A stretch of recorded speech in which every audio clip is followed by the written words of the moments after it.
Good evening,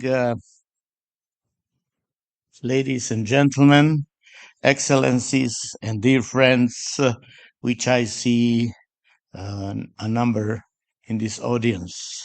It's not my first trip to Chicago. Many of you were there when in my previous assignment, uh, I visited Chicago, and it's one of my dearest and communities that in the United States. Gathering here today at the Holocaust Museum, a place dedicated to remembering the horrors of past so that we may prevent such atrocities in the future, has special symbolism. Today, we come together to reflect on one of the darkest chapter recent history in Europe after World War II, the genocide in Srebrenica. We gathered to remember, honor, and pay our respects to the victims of Srebrenica genocide.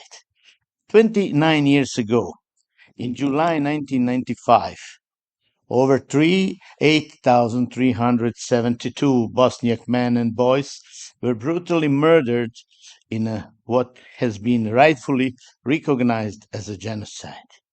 That was a calculated act of ethnic cleansing, a stark reminder of the depths of human cruelty and the devastating consequences of hatred and intolerance. This year, commemoration follows the General Assembly formal designation of 11th July as the International Day of Reflection and Commemoration of 1995 genocide in Srebrenica.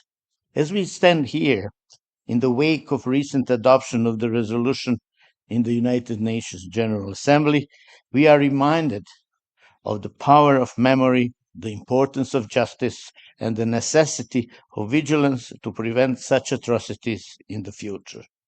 A previous attempts for genocide to be recognized by the United Nations in 2015 by the United Nations Security Council failed because vetoed by the Russian Federation. And looking back, now we can understand why Russia vetoed resolution on the genocide of Srebrenica. But we didn't stop. We always were sure that we have a right before the history, before the international court, and then we moved to adoption of resolution by United Nations General Assembly, and it is a significant step towards acknowledging the past and reaffirming our commitment in the principles of human rights and dignity. This resolution is not just a symbol of our remembrance, but a pledge to uphold the values of justice, accountability, and reconciliation. It is a testament to our collective resolve to ensure that the lessons of Srebrenica are never forgotten and that the horrors of genocide are never repeated.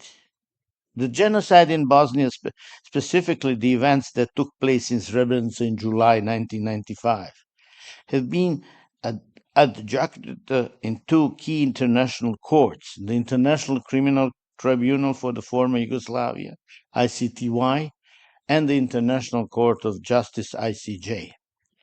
Both courts' rulings were pivotal in recognizing and addressing the atrocities committed during the aggression on Bosnia-Herzegovina, particularly the genocide in Srebrenica. Despite the ruling of these international courts, Serb political leaders in Serbia and Republika Srpska cultivate the culture of denial, glorifying war criminals, which is extremely dangerous and prevents us as a region from moving forward together. A diplomatic note sent to Ministry of Foreign Affairs of Bosnia and Herzegovina by Serbia on July 11, 2024, chose Serbian revisionism to rewrite history for political purposes, denying the genocide. Sending this note on the exact date of the beginning of genocide represents insult to the victims and their families, as well as to all people of Bosnia and Herzegovina.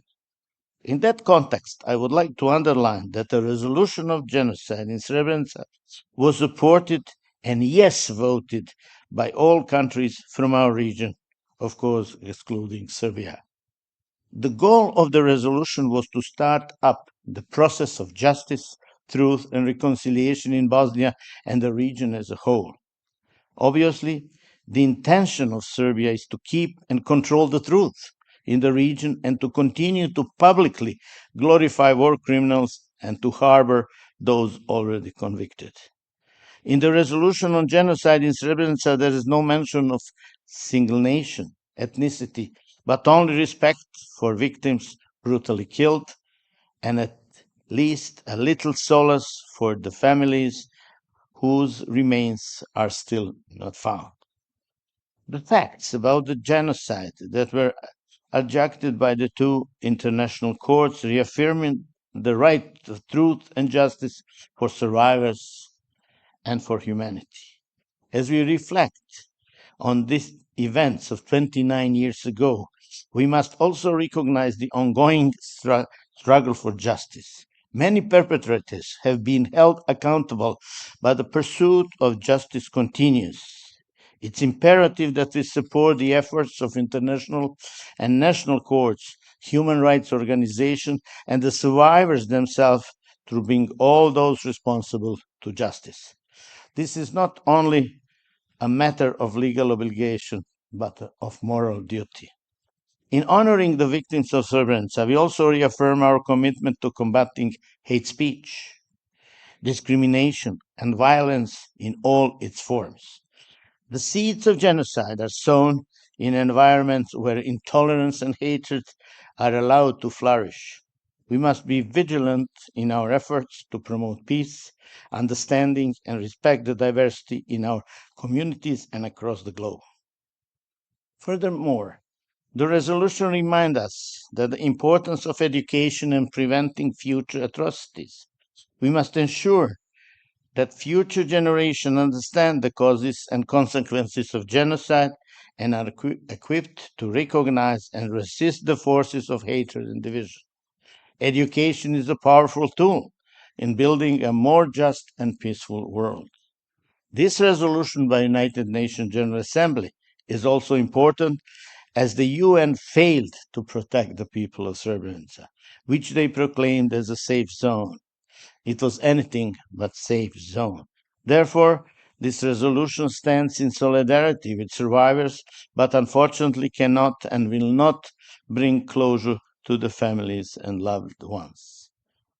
This 11th July, on the 29th anniversary of the genocide, and brings another 14 remains which were buried on 11th July.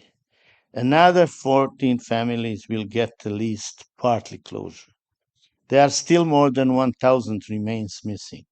Relatives of the victims can bury only partial remains of their loved ones, as they are typically scattered over different mass graves, sometimes kilometers apart, as the war criminals try to hide their crime. Today, as we remember the victims of Srebrenica, let us also honor the resilience of the survivors and determination of those who continue to fight for justice. Their courage is a beacon of hope and reminder that even in the darkest of times, the human spirit can endure and prevail. The Srebrenica genocide was not just an attack on a group of people. It was assault on humanity itself. Families were torn apart, futures were stolen, and entire communities were decimated. The scars left by atrocity run deep, affecting generations who continue to live with this aftermath of this unimaginable horror. Today, we remember the victims not as mere numbers, but as individuals whose lives were cut short by unfighting cruelty. Therefore, we have to give recognition and acknowledge the crucial role of mothers of Srebrenica in their fight for the truth to come out and now be recognized by the whole world. In honoring their memory, we must also recognize the resilience and courage of the survivors. They bear the heavy burden of loss, yet try also carry the torch of truth and justice. Their strength in the face of such profound suffering is a testament to enduring human spirit. We owe it to them to ensure that their voices are heard, their stories are told, and their experiences are never forgotten. In closing, let us renew our commitment to the principles enshrined in the Universal Declaration of Human Rights and the Charter of the United Nations. Let us work together to build a world where such atrocities are relegated to history and where the dignity and rights of every individual are upheld and protected. May the memory of the victims of Srebrenica inspire us to strive for the future free from hatred, violence, and genocide. Let us honor their legacy by ensuring that never again is not just a slogan, but reality. Thank you.